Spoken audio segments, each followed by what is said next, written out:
The float bowl seal is just an O-ring. It goes into a groove in the carburetor body.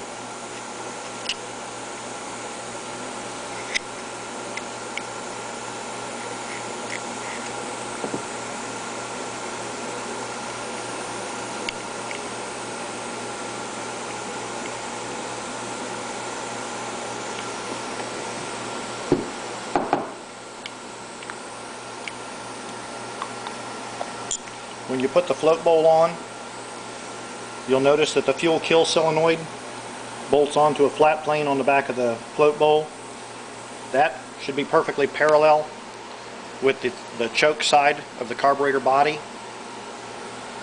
Otherwise you'll have trouble fitting it all together when it's on the generator. The float bowl is retained by a single brass fitting on the bottom.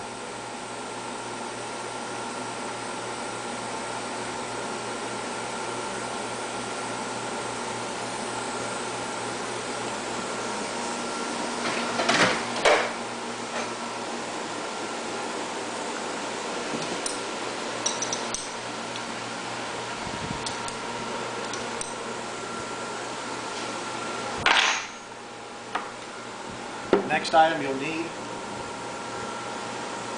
is a carburetor insulator gasket.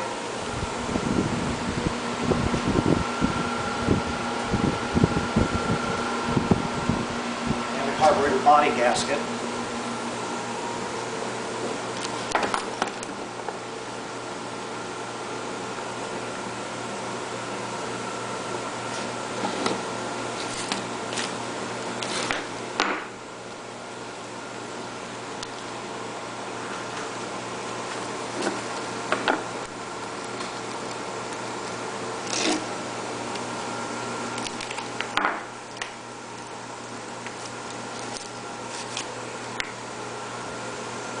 Carburetor insulator gasket goes right on here. It will just barely clear the thermostat housing. If it does not clear the thermostat housing, check and see if your generator was damaged during shipping and that the entire intake manifold was bent down, or that during reassembly it was not reassembled correctly.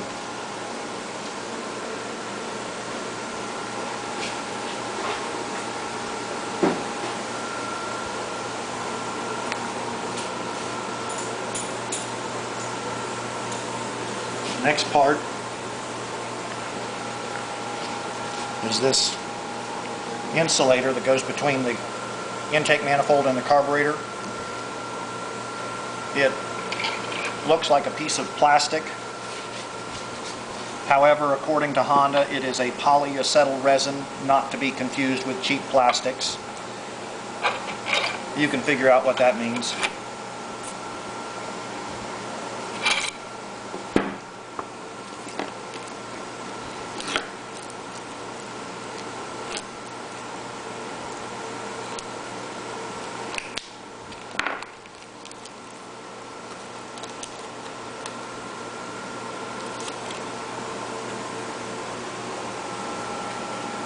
Carburetor body gasket goes right up against the insulator.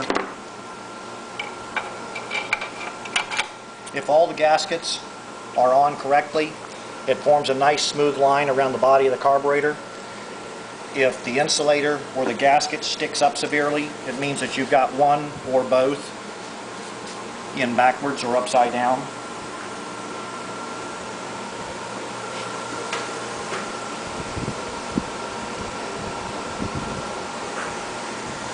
The next item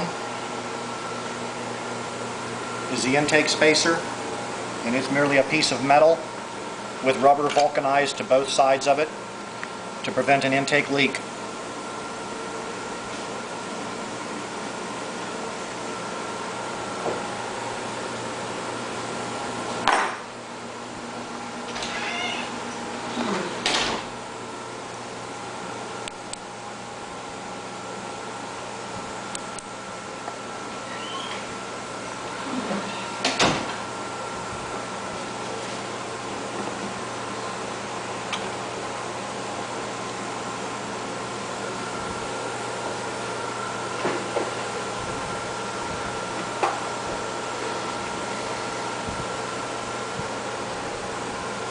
It's easier to go ahead and put the governor spring on at this time.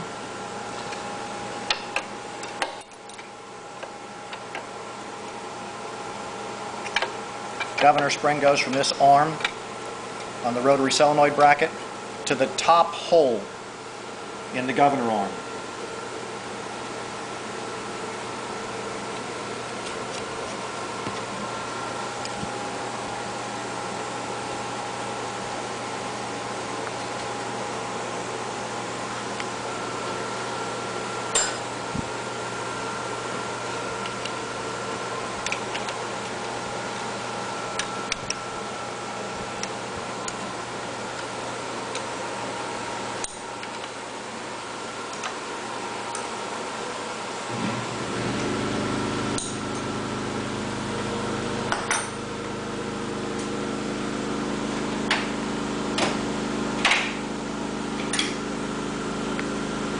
Next item is to go ahead and connect up the rubber hoses.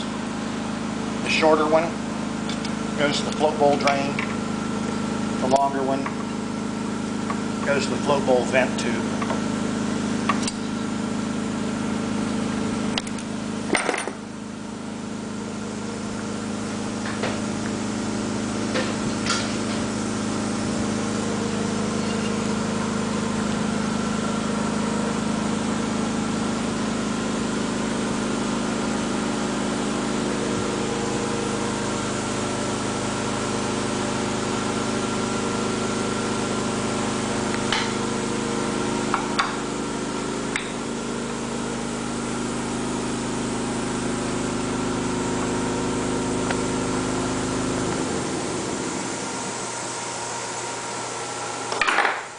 Fuel kill solenoid,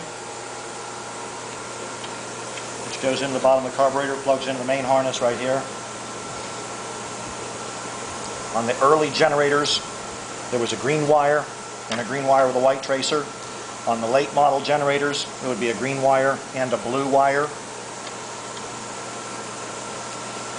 They are interchangeable. If you have to replace just the wiring harness or just the fuel kill solenoid.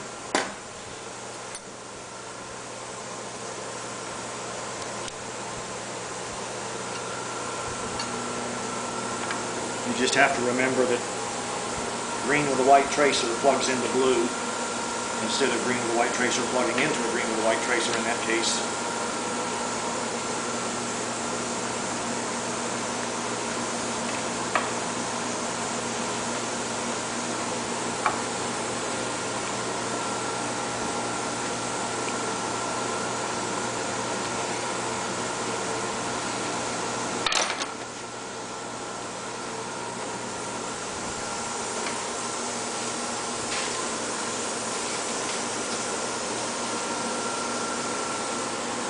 This wiring bundle, when it's stock, has a zip tie directly around the center of the fuel kill solenoid plug.